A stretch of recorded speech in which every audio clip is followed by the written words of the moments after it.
pitched this to me, first of all, it was decades later. So the farthest thing from my mind and Ralph's mind was that we ever not only would play these characters again, but could play these characters again, because it's a property of Sony Pictures, and you just don't get to do that. But these guys came with a pitch, and they already had Sony behind it. Jerry Weintraub's estate was behind it.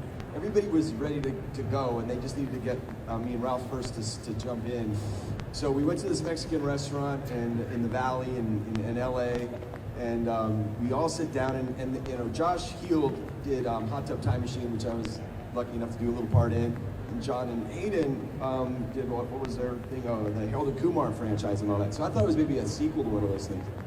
And then they sat down and they're like, Johnny Lawrence, Cobra Kai, da, da, da, da. And basically everything that you know about season 1, they spit-fired in about 30 minutes, including what Johnny was doing, what Danny was doing, and then Miguel and Hawk and all the characters. So it was overwhelming. And I said at the end, I said, you know, you can't just do this, you know.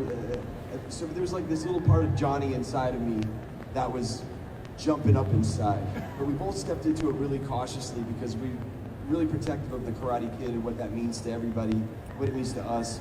And but we felt like it was the right guys. And at the end of that meeting, they said, "Are you in?" And I said, "Well, there was nothing on paper, there was nothing to read, it was just the pitch." And I said, "What do you have to do now?" They said they had to go get Ralph. And I said, "Good luck with that," because I know Ralph was even